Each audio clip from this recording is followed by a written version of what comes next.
This is Fritz Frivolous with continuous live coverage of the corner of Curious Lane and Just Because Boulevard, the epicenter of the alien invasion. And this just in, King Kong is fighting the Mobile Suit Gundam. And of course, all of this is happening amidst World War IV, making it pure pandemonium. If only Captain Planet were still alive to save us all. Dude, could you imagine?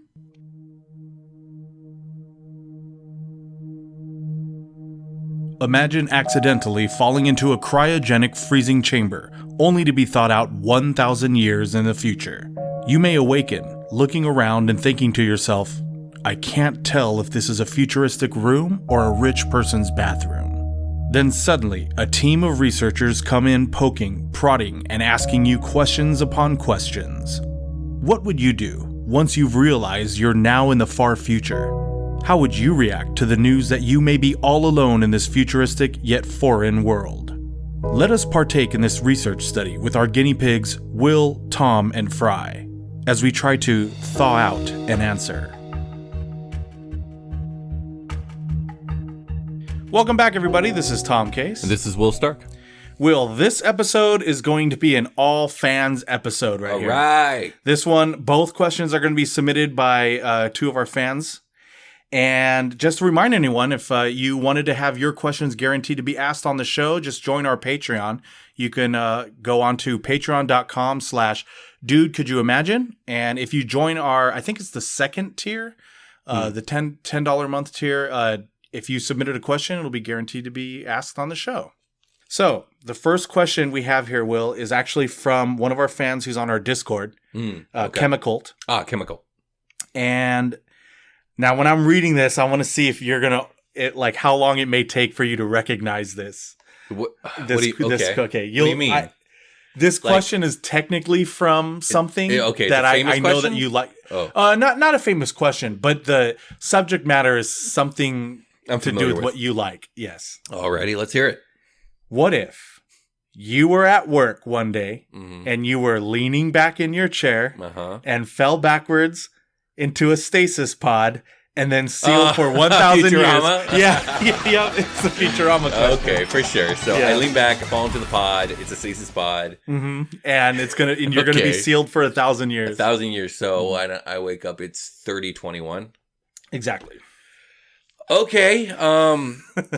I guess that's all the parameters. I don't remember the first episode of Futurama. Like when he wakes up, is he like in some sort of state where he has to be defrosted? I don't remember. Well, the pod kind of did that, right? Okay. So he was obviously, kind of like cryostasis. You know. When he walks out, but it's still an active company. So they're like, "Welcome to blah blah." Yeah, they were. So does that happen to me?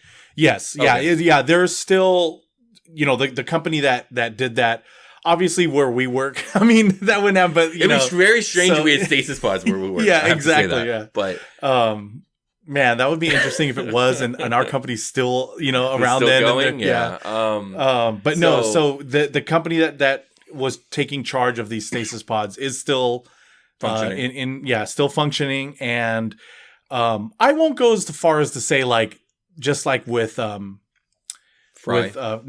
Fry and what's her name? I forget now. Leela? Leela. Yeah. I'm not going to say they're going to be like, okay, this is what you're, destined to be. This is your job. You know how they assign you the job. Oh, so they don't assign me a job. I'm not going to go that far, gotcha, but they do tell you what happened. They say, hey, you know what? It's been 1,000 years. As far as our data has shown us that we've kept records of, you were accidentally put into the state, like you fell in or whatever. And they at that moment in time, they didn't have the technology or the know-how to unfreeze you successfully until now. That's so sad. Okay, so I walk to the window. Okay. I look outside. What do I see? You see, you know what? You see a utopia of modern marvels and actual flying cars. It's Futurama. Yeah. When I look outside, it's Futurama. Yeah, it's not. I'm not. This time it's not a dystopia. Right. Mankind has been kind to itself, and we've survived. Not to say that it's there's no crime or anything, but right. Okay. I don't know. I think I'm in a state of unable to speak shock. You know what I mean? Like, I think Yeah, that's that where would- I'm at for a while. So my question is, like, what is their plan to do with me? Are they just, okay, you're done, go outside, you're not our problem anymore? Or do they have, like, okay, we understand that this is probably shock, so we have an entire, like, acclimation education program that we're going to put you through. It's going to take 2 months and yada, yada, yada. This is actually exactly what I wanted to kind of get into. Okay. What I kind of wanted to get your opinion of what you think would happen, because of the fact that I do feel like if they already had the records, they know how you got into the stasis pod.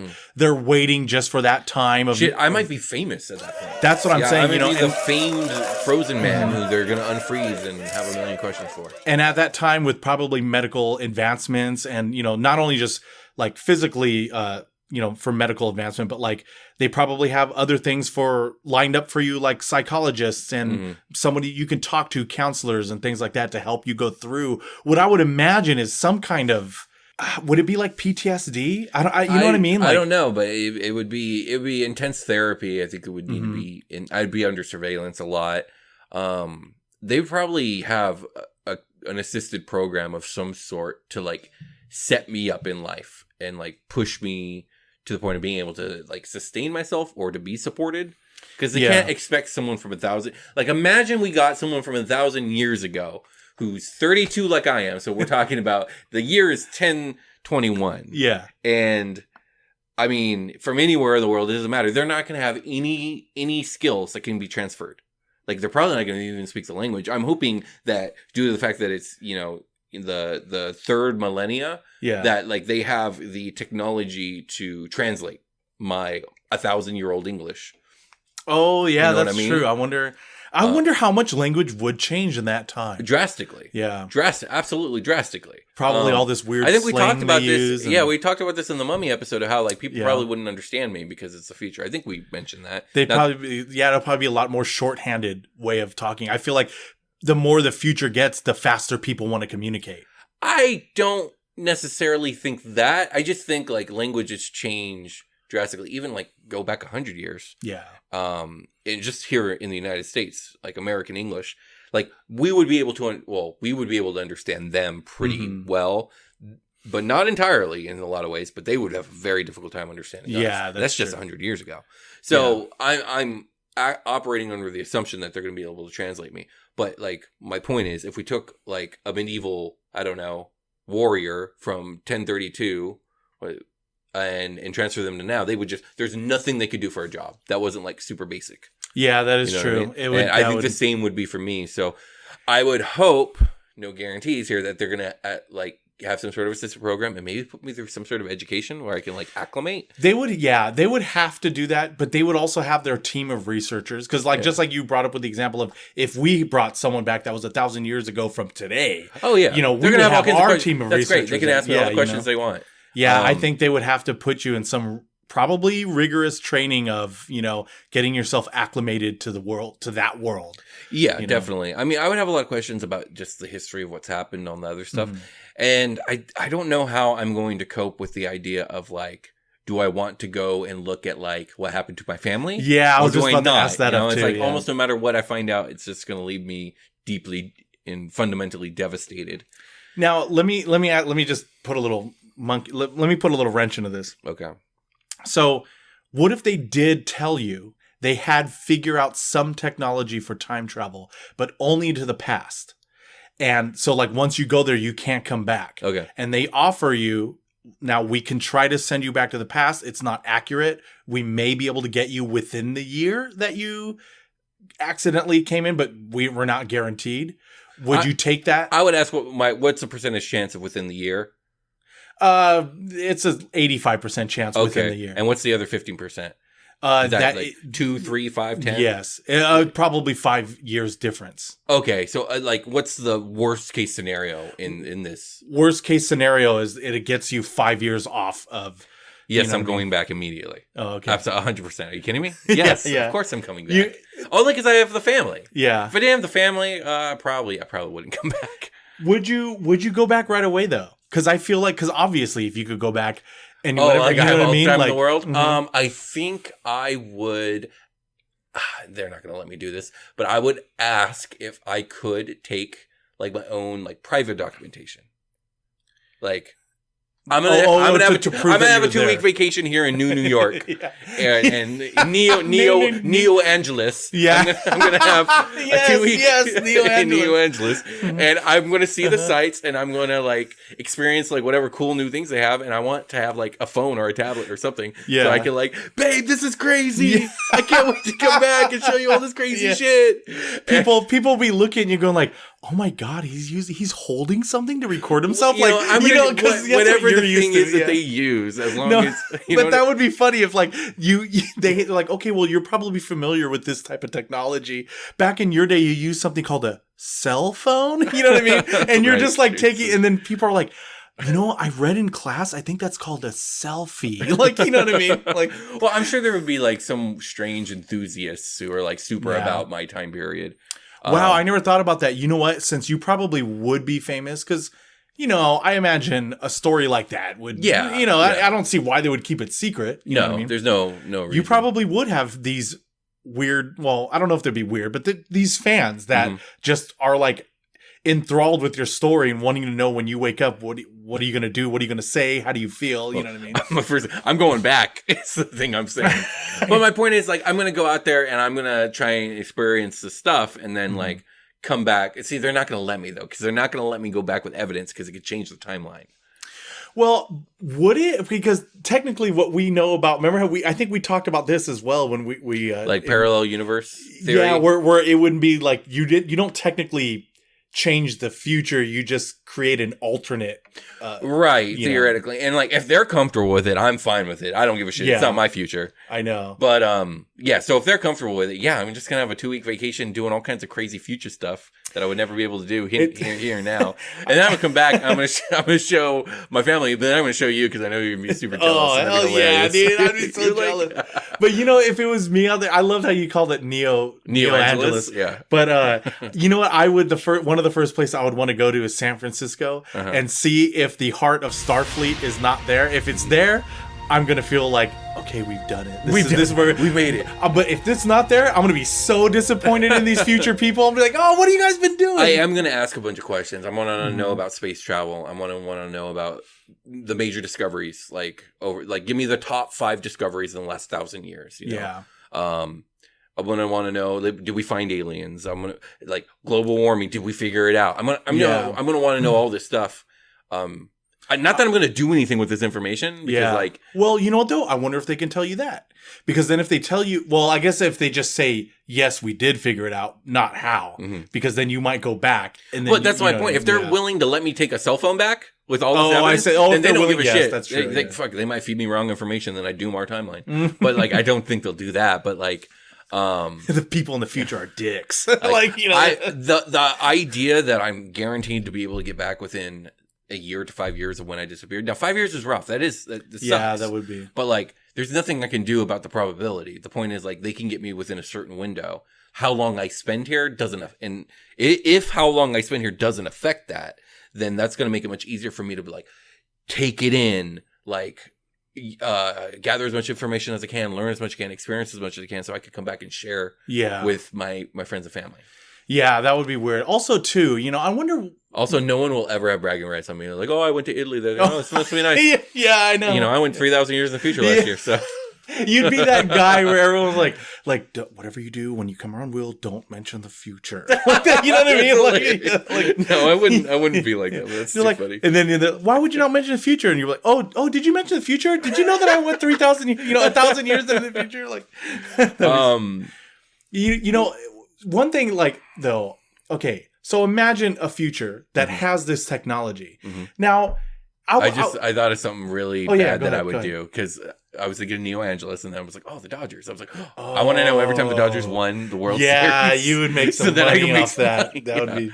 But that's why every time I watch Back to the Future and I see him get that almanac, I understand why Doc gets mad at him, but I don't blame Marty. I would have done the same thing, probably. Yeah, that's a tough one, It's a tough one. But sorry, what were you saying? No, but I was just thinking, okay, so they have this technology, but I always wondered, okay, you have this, you can do this, bring people who had been cryogenically frozen from who knows what year, only to bring them back. And then, how would that affect like their society or economy or, you know what I mean? Like now you have this technology or you had this technology in the past to cryogenically freeze them. Right. Now you have the technology to bring them out of that stasis. Okay. And then it's like, okay, how would that affect a future world? Like why are you doing now? You're just going to have these people come back who, just like what you said, they're going to need training. They're not going to know, who knows if they could keep up. I mean, like, essentially we're all human.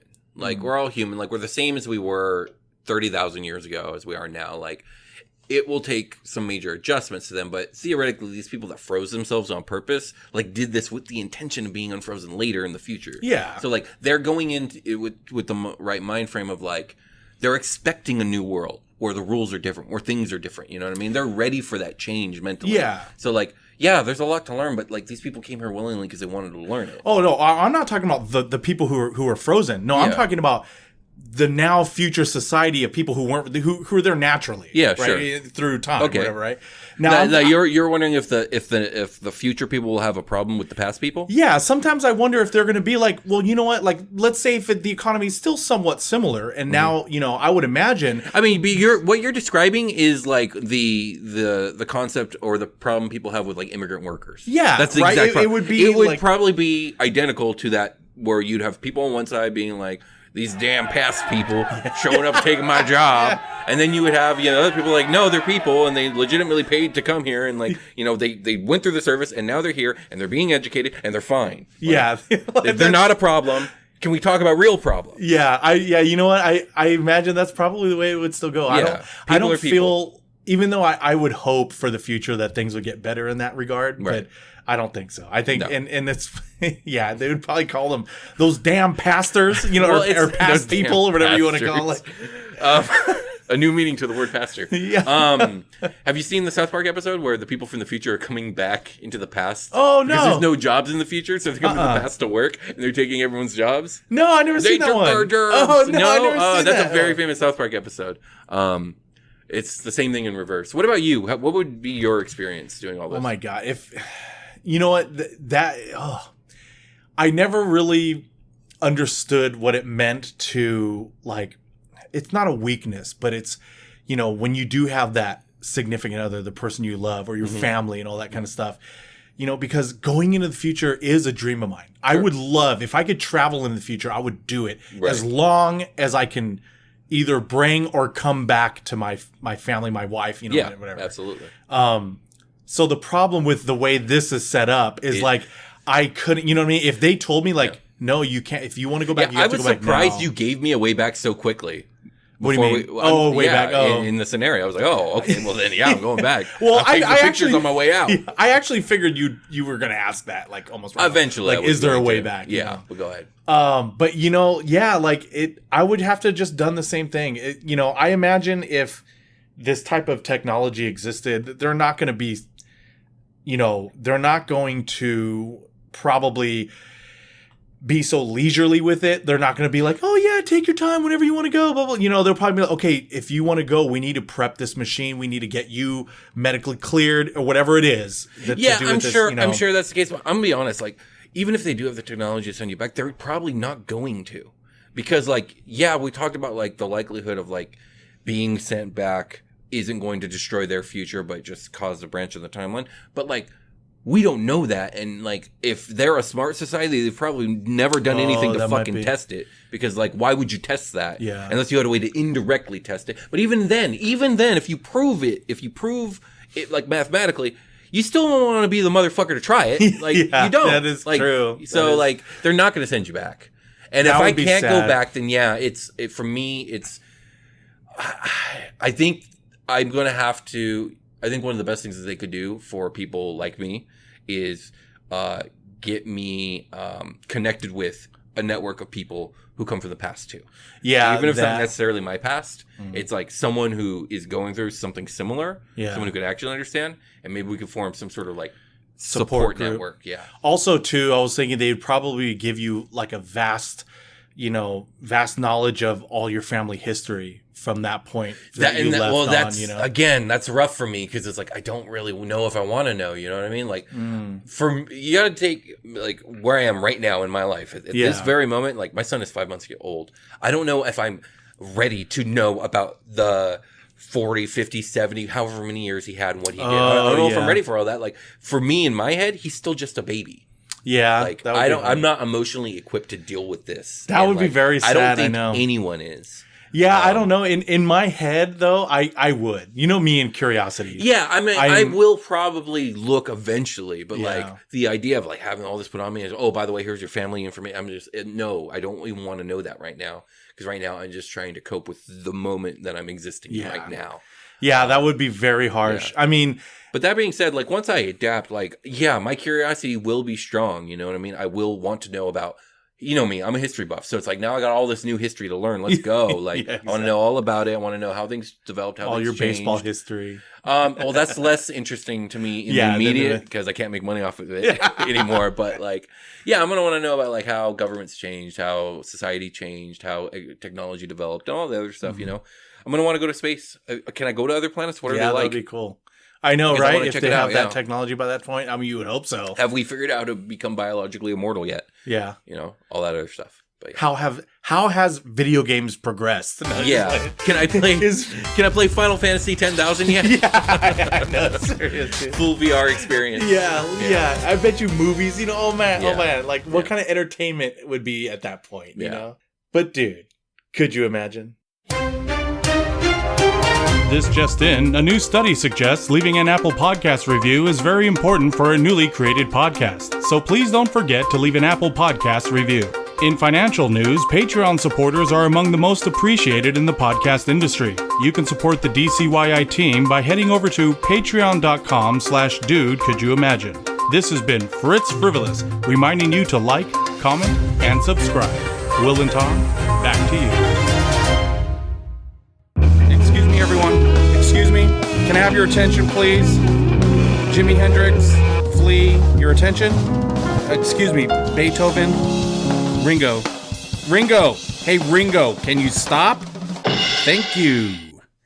So, now that I have all of your attention, I wanted to let you know, although I'm sure you're all very talented and will probably do just fine for yourselves, none of you made the cut. Again, I'm sorry. You can now leave the audition, see the receptionist if you need your parking validated. Hey, Ringo, not cool, man. If that drum set is broken, you're paying for it. And we're back. Indeed. Before you say anything, I just want to say, like, I like how the show's become. How will we endanger, murder, or abandon Will's family this week? Yeah, I know. And every time it comes to that, I always feel bad in my head. I'm always like, God, Will's family, always in peril, week after week. So true. So I do want to remind at the end of this episode, we're going to finish out the Halloween Fright Night Fight Night. We have the semifinals and the finals, then we will crown the winner. Indeed. This next question, Will, actually comes all the way from the UK. Ooh. And this is from Bruce Powell. Okay. Thank you, Bruce. Yes, thank you a lot, and Bruce. Thank you, Chemical, for the last question. Yes, thank you, Chemical. And Bruce came up with an awesome question as well. His question is, dude, could you imagine if you could make your own musical supergroup? If you could bring together any combination of musicians to create a powerhouse of a band. He also has parameters. Okay, let's hear them. And his parameters are, you know, real quick, I just want to interrupt real quick. When he sent this email and I read it, I loved the question. And then in my head, I was already thinking, okay, Will needs parameters. What will be these parameters? And then when I read his parameters, I was like, man, he matched it. Like exactly what I was thinking. Oh, nice. Okay. So the parameters are you can have up to, but no more than 6 members in the band. That's a pretty big band. I like it. Mm-hmm. Band members can be musicians that are still alive or have passed. You cannot take more than one member from a band. So, for example, he says you cannot take Glenn Tipton and Rob Halford from Judas Priest or Axl Rose and Slash from Guns N' Roses. And those are the parameters. Okay. Good parameters. They're very good parameters. I know, right? I like those. Well, so you've had time to think about this question. Did you put together a supergroup? I have. You know what? I did kind of think about it, but I have not like really solidified my idea. Like I kept thinking, obviously, I'm going to take one person from the Beatles. Okay, Like, which person are you grabbing?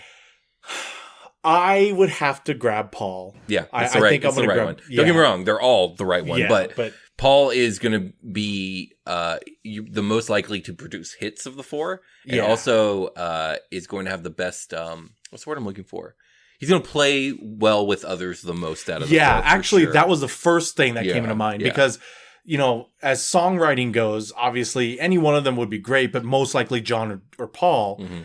But my first thing was, I would want someone who could get along with anyone because the type of group I would want to build would probably be this very different mesh of genres. Well, okay, that's interesting because my first thought is like, okay, this is more difficult than it seems on the surface because not all musician styles are going to come together very well. And that's the problem that I was running into. Okay.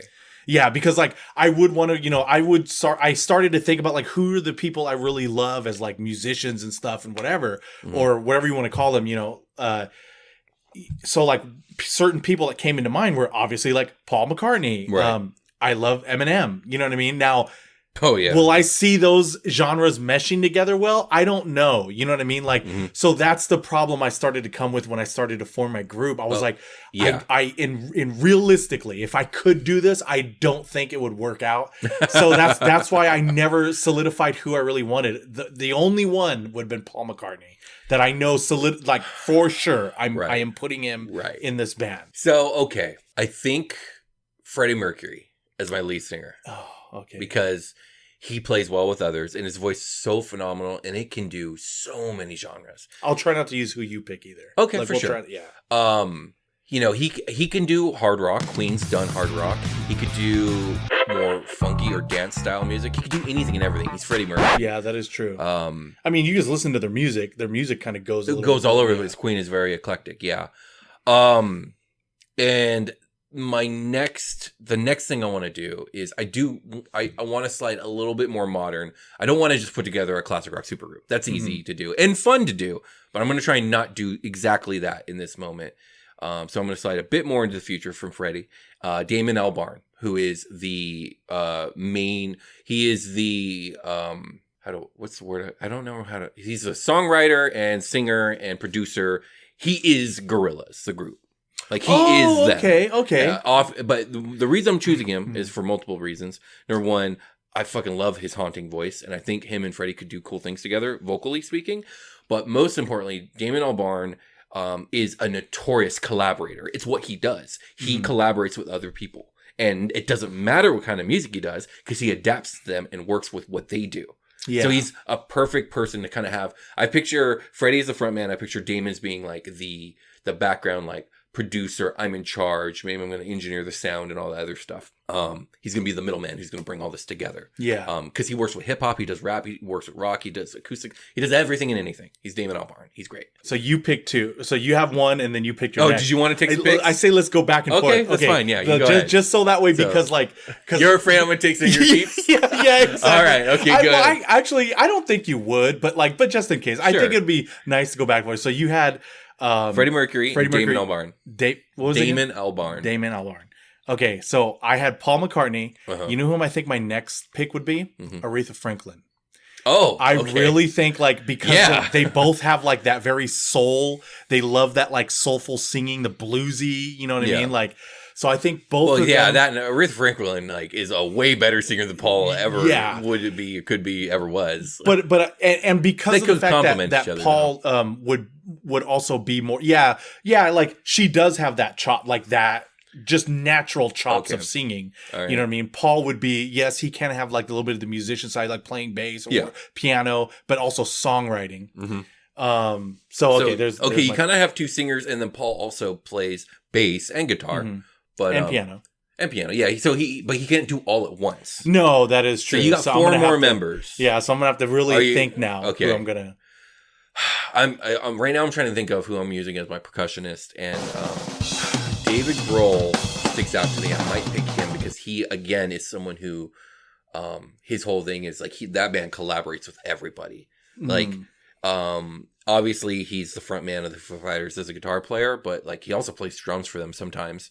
And he was the drummer to Nirvana. He's played drums for Garbage. He's played drums for Queens of the Stone Age. He plays drums for Tenacious D. Like, he does everybody. So I'm thinking David Grohl for drums. And he could do backup vocals, which is cool too. Yeah. David Grohl is my pick for drums. So now I have a drummer, a singer, and then kind of like the overall like songwriter, producer who can also sing and play guitar. I need a bass player. I need a lead guitar player. That would be 5. And then I don't know who I'm going to have a 6th member yet. So did you want to go or do you want me to keep going? So I think I'll go one more. Okay. So my next person that I believe I would pick is, you know what, now that you've mentioned the fact that you're right, Paul McCartney could play those instruments, but he wouldn't be able to do all at once. Yeah. Oh, Freddie plays piano. I forgot Freddie plays piano, cool. Yeah, so I got that. Go ahead. Sorry. I'm going to pick Elton John. Oh, that's a good pick. Yeah, I was just thinking about it. That's a good pick. Not only can he also play piano, but he's an amazing singer too. Yeah, he's an amazing songwriter. I mean? And a songwriter. Yeah, so and he collaborates. Yep, he's very fucking pick. So far it's Paul McCartney, Aretha Franklin, and Elton John. Okay. I got to think about guitar player here. Yeah, and I have to think about a drummer. I don't know any like. To me, I can't think of any drummers that like other than like Ringo Starr, you know, or something like that like really jump out in my head. I mean, I could give you a bunch, but there's John Bonham from Zeppelin, Neil Peart from Rush. I already took David Grohl, so you can't have him. I was starting to look up like drummers Travis from like Barker from Blink. Oh yeah, I mean he's cool.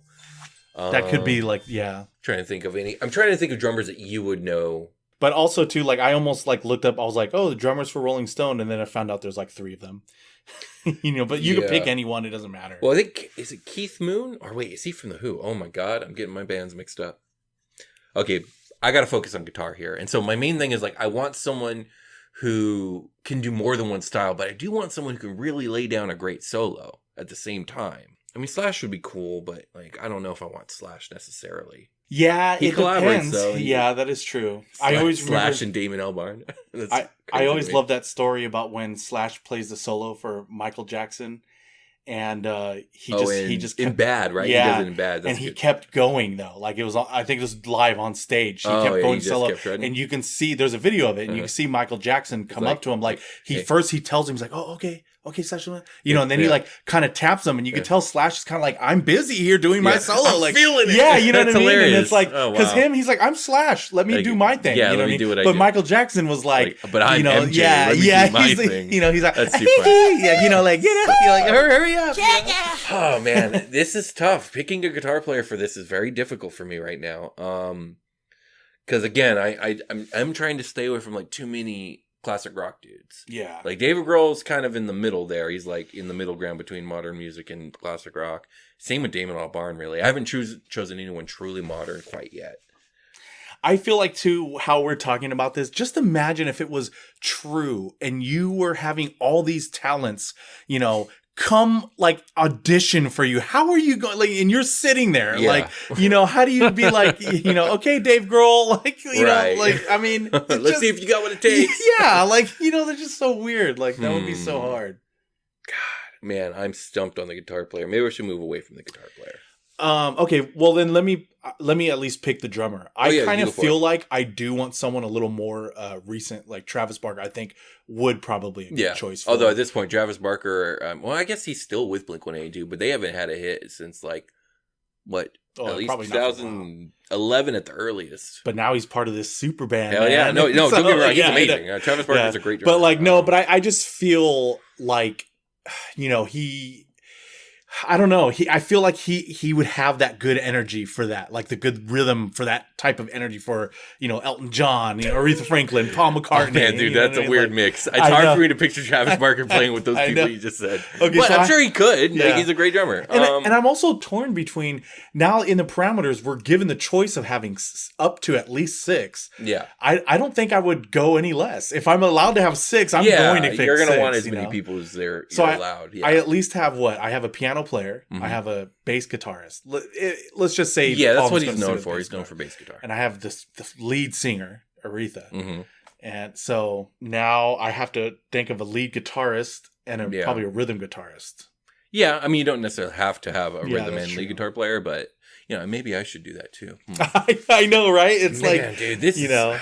I hate this question. I just want to because it's stumping me. No, wait a minute. Okay, can I go? Yeah, by all means, go ahead. I want to add something that I always loved to have in a band, and unfortunately, well, I guess we could have other people in the band. It just can't be someone that's going to be like that famous or whatever, right? I think like backup studio musicians are allowed to a certain degree, but they can't you can't have a studio musician lead guitar player. Yeah. You can't have a drummer. Exactly. Maybe a secondary rhythm or some backup vocals. Like a choir of people in the back or something. That's okay. So who I want this tenor sax player who was in the Glenn Miller band.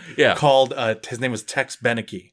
Okay. Right? Yeah. He's gonna play sax, okay. but he will be backed up by other studio musician horn players. Okay, sure. Yeah, absolutely. Yeah. And who is it again? His name is Tex Beneke. And what is he known for? He's known for like playing the solos on Glenn Miller's most famous Glenn Miller, right? The swing, the big band. Absolutely. His songs, you know what I mean? Okay, he for plays sure. tenor cool. sax. That's super cool. Since that's what I play, I figure like I want someone in there. Yeah. That, maybe I'll go and play back. Back him up with my horn too.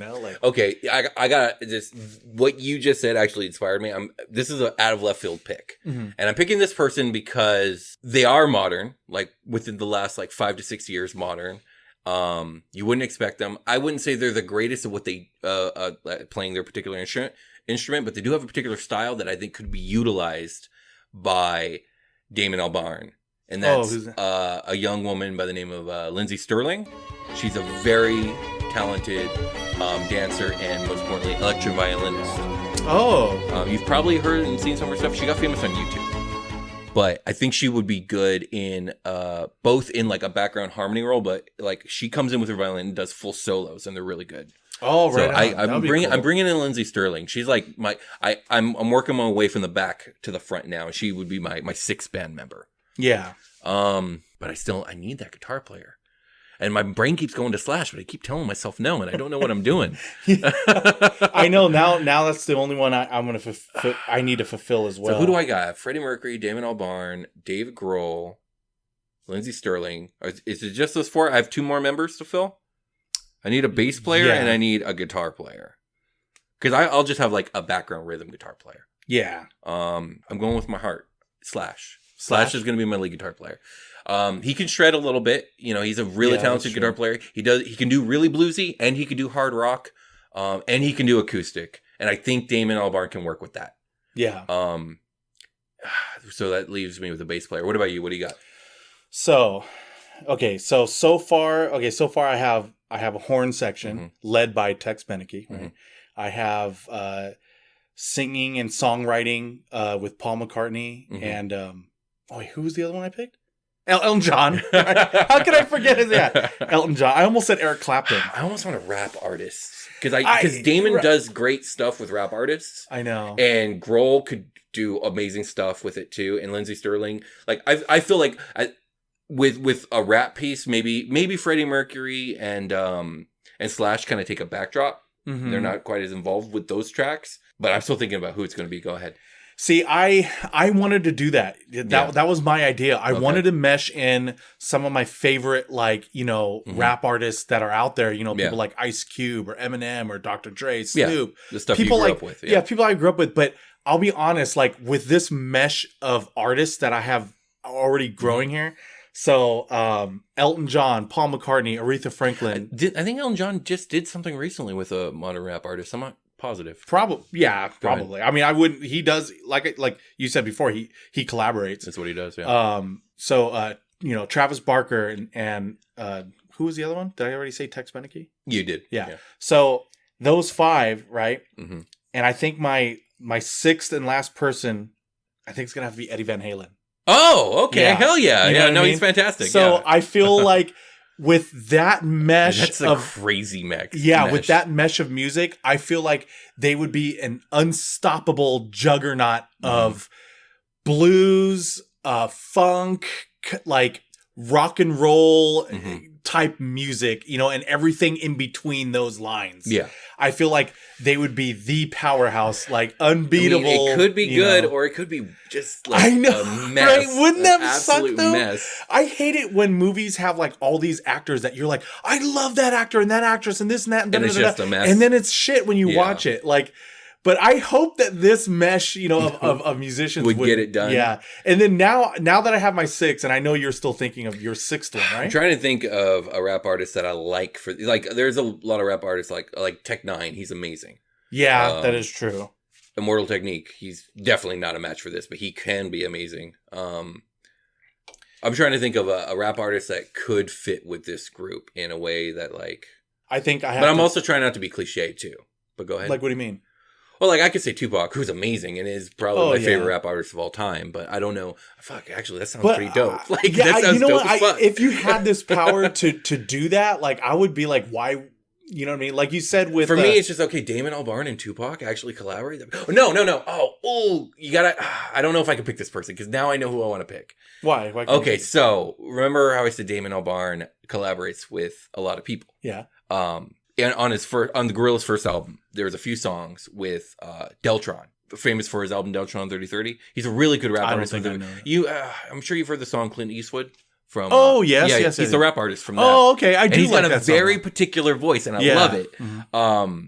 And he does a few more songs on that album, but technically they work together. But Deltron isn't a member of the Gorillaz. He's not. Okay. But Damon and him have worked together before. So, like, am I allowed to pick Deltron? Yeah. If he's not the... Yes, Deltron is my rap okay. artist. 100%. This band's amazing. Okay, so go I'm through... very happy. Okay. So, lead singer Freddie Mercury. He's going to work great with everyone and everything. Lead guitar player Slash. He's got a style that meshes well with almost anything, everyone, and everything. Lindsey Sterling for the surprise violin stuff. She's not going to be on every track, but she's going to be on a lot of them. It's going to be good. Drummer David Grohl. He gets along with everybody. He's one of the greatest drummers to ever live, and he collaborates with everyone and everything, and he can do all styles. Then I'm going to have Damon Albarn as kind of like the overseer and the person who's bringing all this together, and probably doing a lot of cool electronic music because he specializes in that. Yeah. He's got an amazingly haunting voice to do backup stuff or really catchy choruses alongside Freddie. What's cool? Deltron as my rap artist, who is that's so fucking fun. What I love about this is I got 3 good, really talented singers on this band that have 3 very different voices. We have Freddie, who could do all the operatic stuff. He could do classic rock. He could do hard. He could do anything and everything. And he's going to be like the front on most tracks. But David Grohl has an amazing voice, and he can do really hard rock stuff. He a lot of people don't remember that the band Queen, the drummer, who I can't remember the name of, he sang. And he sang a lot on a lot of their tracks. Mm-hmm. He had a very raspy hard rock voice. And his voice was so good. Like, in any other band, he would have been the lead singer. But he happened to be in the band with Freddie Mercury.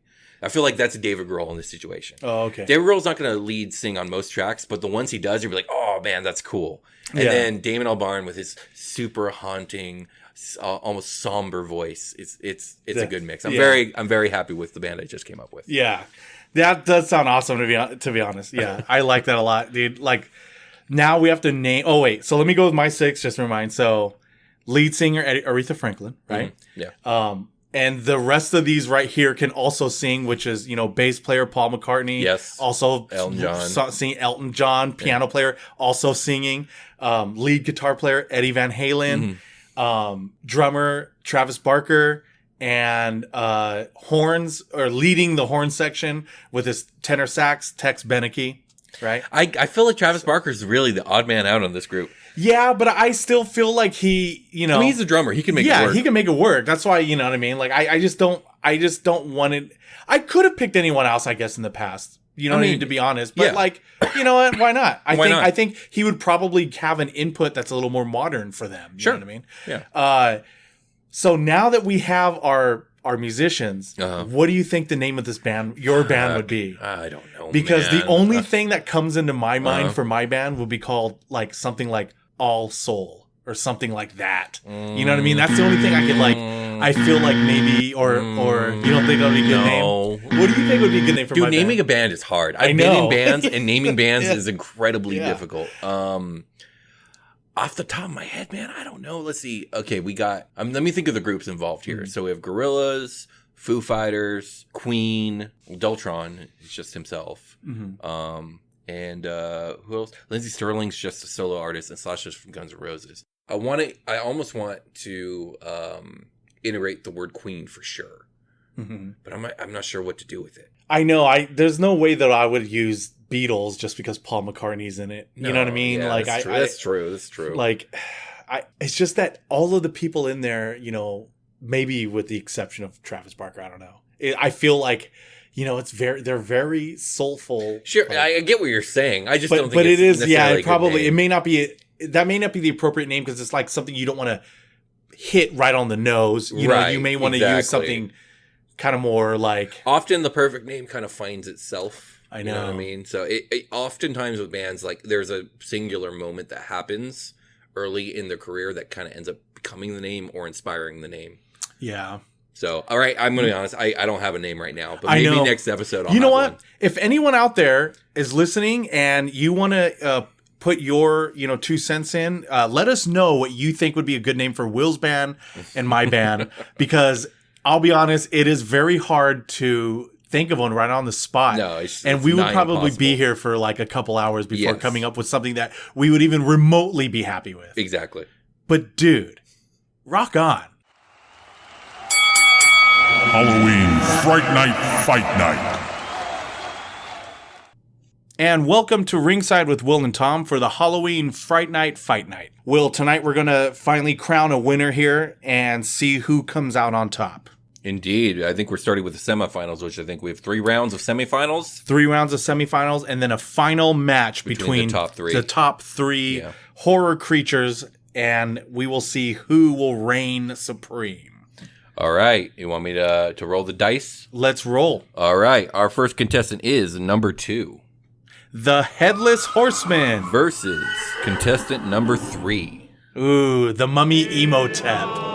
Okay, I think the Mummy Imhotep wins. Yeah, that one is no contest. Here's the question. Does the Mummy Imhotep command undead? Can he raise undead? I feel like he does, right? He does. Yeah, I don't know if he does commands the Headless Horseman because of that, but...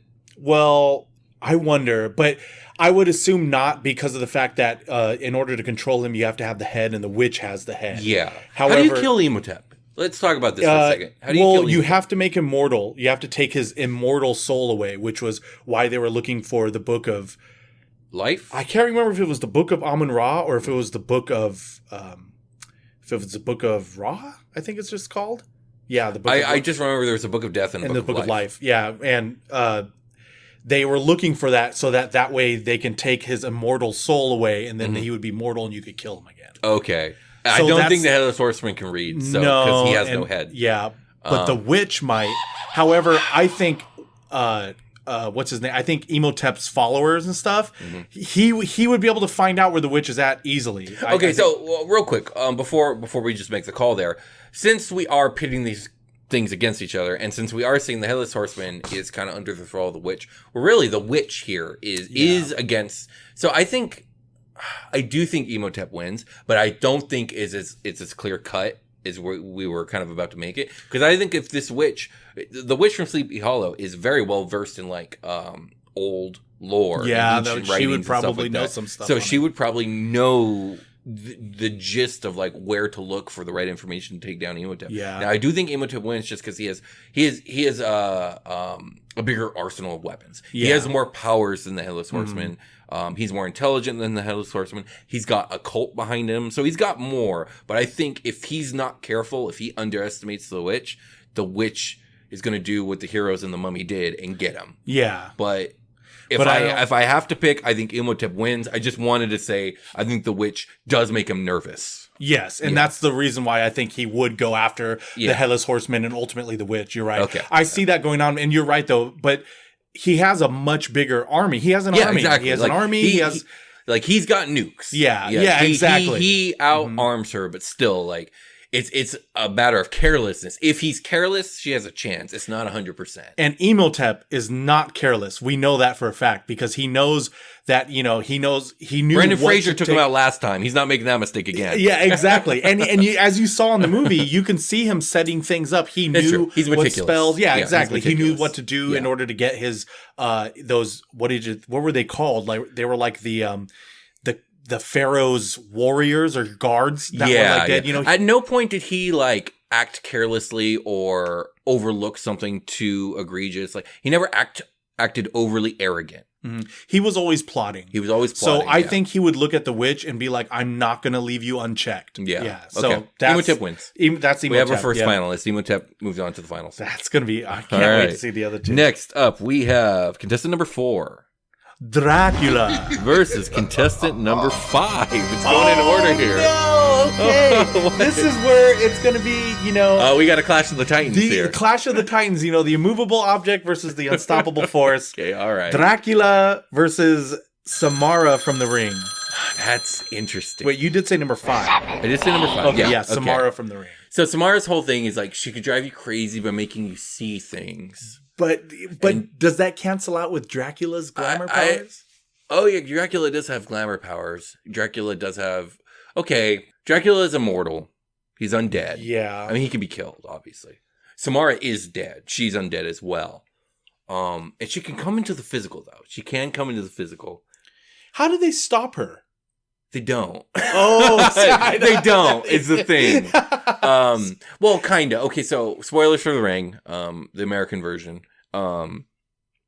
At the end of The Ring, the main character, is it Naomi Watts in that one too? Yeah, it's Naomi Watts, I think is her name. I'm going to have to rewatch this. She basically she figures out that the only way to stop Samara from coming after you is to share the tape. At which point her ire turns to that person. Oh, I see what you're saying. And I forget what the drive behind it is, but essentially Samara just wants her images spread, if you will. But I think that's just the first movie. In the second movie, it gets weird because she gets obsessed with Naomi Watts' character, and she wants her to be her mother, and she wants to take over her son. And then in the third movie, it gets even weirder because her stuff starts going viral, and she's trying to take over the world. I don't know. Yeah. That being said, Dracula doesn't have a TV. So there's that. Yeah, I know, right? I don't see him. But I don't know if Dracula, here's the thing. I know how you can kill Dracula. I don't know how you can kill Samara. Yeah. Because is there a way? Yeah, Dracula, you could stake him in the heart and he can die. Okay, but would Dracula be smart enough to spread the tape and know that? Yeah, would you think he'd figure that out? This is a death match. Yeah. So there's no draws. There's no, he just makes Samara go But away. I was thinking, what if he was to do that to distract Samara? And then when she's going after the other person he's shared the tape with, maybe he glamours another human to go and watch this tape. Now Samara's after this human. When she goes after this human, that's when Dracula comes. But then again, what was he going to do? What's the point of that? I don't. This would be very difficult, I'm trying to think. Would here. Samara know how to kill and use that knowledge to kill Dracula? Because the way she normally would kill these people wouldn't kill Dracula. No, I don't. Right? Well, that's the thing is we don't really know how she does it. Or what she does. I think Except I told you. That at the beginning face they get that distorted face. She gave Slender Man a face. Let us not forget. Yeah. But it's hard to think of what would work on Dracula, who himself can teleport and he's undead and he's super strong. So I don't think she could physically overpower him, but she can get into his head, and she can fuck with him. Yeah, that is true. So this is how I think it works. I think maybe there is a way to kill Samara, and maybe Dracula, with his vast knowledge and his resources, can figure it out, but it's going to take him time. I don't know if he gets that time, because if Samara's coming for him, she's probably constantly fucking with him in his sleep, and constantly fucking with his mind and disorienting him, and eventually she's gonna get him off his fucking guard, and she's gonna stake him in the back. I think Samara interesting. wins. You talked about a stake in the heart or whatever in the back. This is actually what I was gonna ask. Yeah. Now, if we can determine whether Samara's what do you call that ability, to make you see what she wants, right? if it's stronger than Dracula's like glamour, Yeah. and I think it is. okay, so then it works on him. All she would have to do is make him think he's walking into a room, but maybe he's walking into a fire, or maybe he's walking into the sunlight. Okay, her stuff doesn't work like that. Oh, Have you seen The Ring? Like bits. I've never seen all of it. It's a good movie. I know. That's why I said I have to rewatch it. She drives people crazy with the images she shows them and the things she tells them, but it's all very cryptic and unclear. And it's not like she doesn't show them illusions and trick them. Oh, I see. No, she just puts image. You have to watch them. It's hard for me to describe. Dang, because like the thing is, like, one of the things you see multiple times in the movie is the video, and the video is just the creepiest, most unsettling thing you've ever seen. I remember seeing stuff like that. Like there was that fly that looks like it's in the video. Yeah. But then they were like looking closely at it and it kind of comes out of the TV. Yeah, exactly. Okay. And that's the thing is she can make her images real. I think Samara takes it. I think that they're fairly equal in power, but I just don't think Dracula's equipped with what it takes to kill Samara. Well, there is a scene that she shows the images of where it's in sunlight, isn't it? If she could make that real and it'd be sunlight on Dracula. But I don't know if she, sure. I mean, maybe. Maybe, right? But I don't think that's how she needs to do it. More simply would be I think like, the way her style would be over the course of 7 days, she's going to fuck with this dude until he goes crazy. And then on the 7th day, she's coming for him out of whatever screen she could possibly get her hands on, and she's going to stake him in the heart. And I don't think 7 days is enough for Dracula to figure out how to take care of Samara. No. And here's the thing, is if she didn't have the photo in your head power, I think Dracula takes it, because like I think what would happen then is she would keep coming for him, and he would keep fighting her off until he figured out a way to get rid of her. Yeah. But because she's going to have him totally mentally compromised, I think Samara takes it. Well, one of them had to fall, and I'm sad to see it's Dracula, because Dracula was my favorite. Dracula's awesome. I love Dracula. But I know, I do agree. Samara from The Ring takes it on. So who does that leave? So now we have 2 other Titans. Freddy Krueger. Welcome to my world, bitch. Versus Kayako from The Grudge. Okay, that's interesting. That's interesting. Wow. That's a weird matchup. Okay, so one is a vengeful spirit who has hair powers and can fly and breaks necks, is strong enough to break necks. Freddy lives in the dream world. Yeah. He could come to the real world. He could. Yeah. Well, yeah, I don't know if he can willingly himself. Like, I don't know if he's able to, like, do it on his own. How does he come into the world in Freddy vs. Jason? You know, you know what? I needed to rewatch it. I was just about to say, me and my wife just rewatched the original Nightmare on Elm Street. And that part of the power seemed weird, of him being able to either like technically come into the real world or not, because there was a lot of talk and a lot of scenes where they're talking about how, like, you know, the only time was when she's asleep, like whoever's having the nightmare is asleep. If they grab something off him or him and then wake up, they could pull him out or pull whatever they grabbed off him out, right? Sure. But then there was these other scenes where, like, you know, one of the scenes was the kid who was blamed for the murder of one of the girls that gets killed by Freddy in her nightmare. And, you know, he's in jail and the blanket around him turns into a noose. But that's happening in real life. You know what I mean? So he's like, manipulating so things he can manipulate things in real life. That's interesting. Samara doesn't, Kayako doesn't have to sleep. No. So Kayako doesn't dream. Now, would Freddy then come and try to manipulate stuff in her house? Right? Because she doesn't go anywhere but her house. Well, right?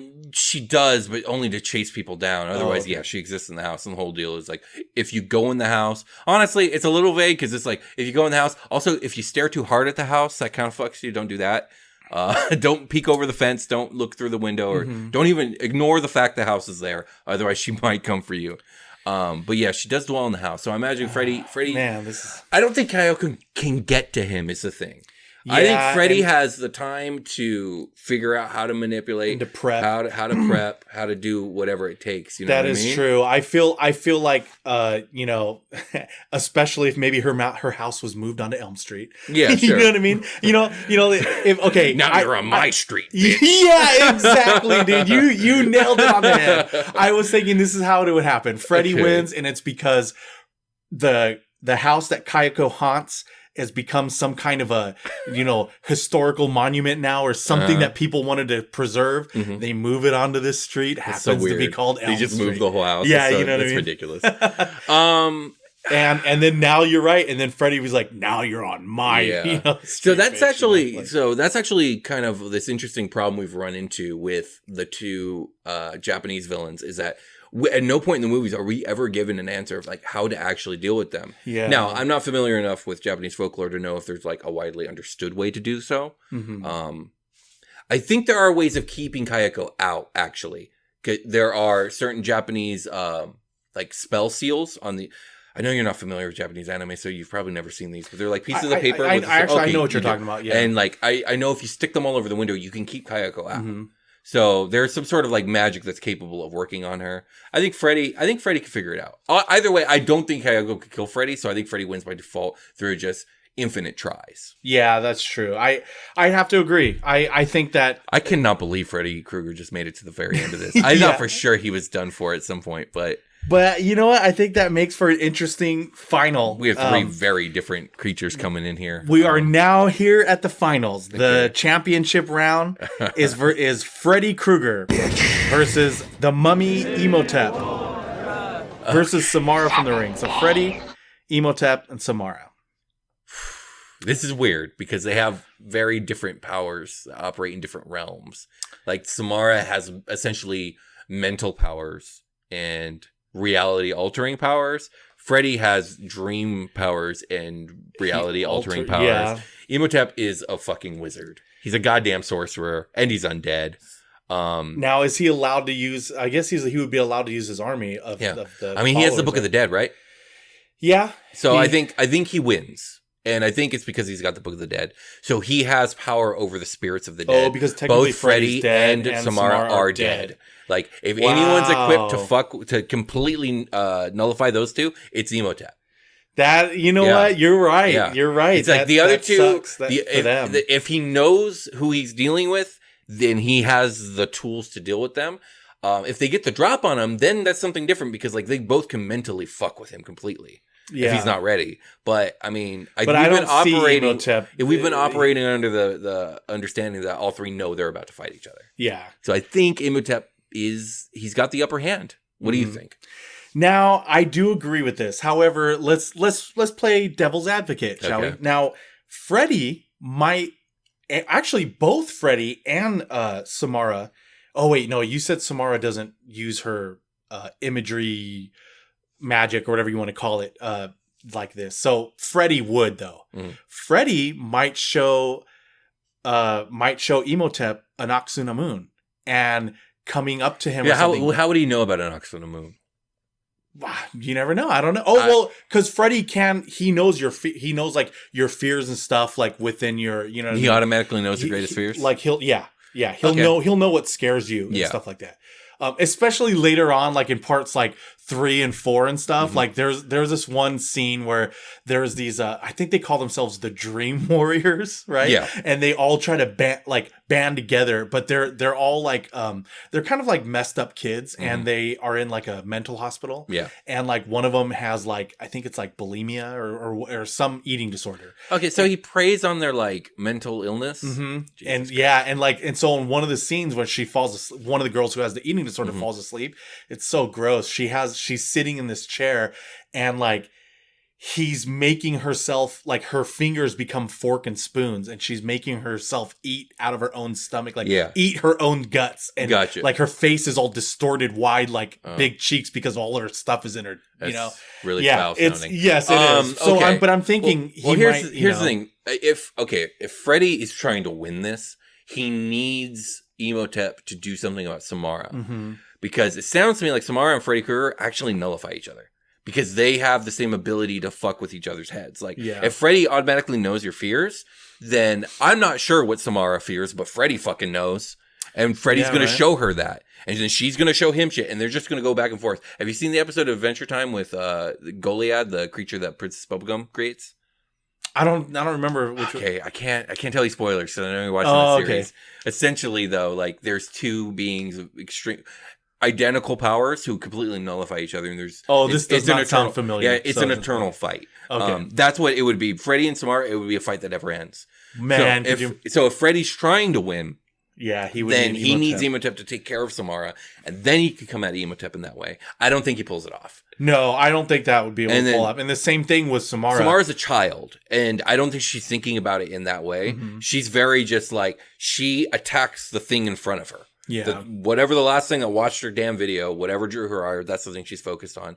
So if she comes after Freddy, they're stuck in an eternal fight. If she comes after Imhotep, probably Imhotep wins because he's going to use the Book of the Dead on her. Yeah, so I think you're right. Imhotep wins. Imhotep wins. So Book of the Dead. We have crowned a winner. Ladies and gentlemen, your champion of the Halloween Fright Night Fight Night, the Mummy Imhotep. Dang, that was really good. You know, I heard a lot of our fans say that they enjoyed that segment. I want to let all of you know that just because Halloween Fright Night Fight Night is over now doesn't mean that we may not have another type of fights between other things. Another later tournament. On. Maybe not as many contestants. We'll definitely slim it down to like 8 people. Yeah, but that was a little too long. But I did like that a lot, and you know what? I enjoyed it. I wasn't thinking that the 3 who were left, I did not think it was going to be them. I thought it was going to be Dracula, Samara, and Kayako. I thought it was going to be Dracula, Samara, and Imhotep, so I got 2 out of 3. Oh, okay. I was very confident in both Imhotep and Samara, and Dracula, but and Dracula got taken out by Samara, so there it is. Yeah, and then, you know, also for everyone listening, you know, there's ways of arguing the other person winning. I'm surprised Jaws made it as far as he did. I know, yeah, Jaws too. Man, I felt Jaws and the Graboid. Yeah, hell yeah. You know, and then I also loved the who was it? Ghostface from Scream. Yeah, like he was just he was out just so instantly. he was just there to die, like just to give us laughs. Literally, I don't think a single person on the roster that he could have defeated. No, I don't think so. No. But if you want to let us know who, if you agree with us on the winner, or maybe if you have arguments for who you think should have won, just let us know. You can email us or you can leave a comment on YouTube, and we'll see you on the next Fight Night. Halloween Fright Night Fight Night. I'm walking here. And now, let's join Will and Tom with the traffic report.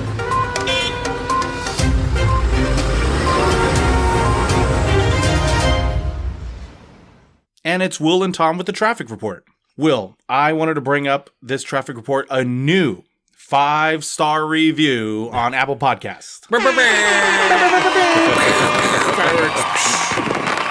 This one comes from, I love this name, Blue the Cheese. Thank you, Blue the Cheese. Yes, thank you very much, Blue the Cheese. This podcast is amazing because, this is what Blue the Cheese, right? I'm not just saying it myself. I'm like, Will, you know, this podcast is amazing. No, this is what Blue the Cheese wrote. This podcast is amazing because these two people are great compliments to each other. I love passively listening to them on my way to work or on my way to school. This podcast gives me a great start to my day and gets me thinking. I seriously love listening to these two argue and debate about everything, but make it funny.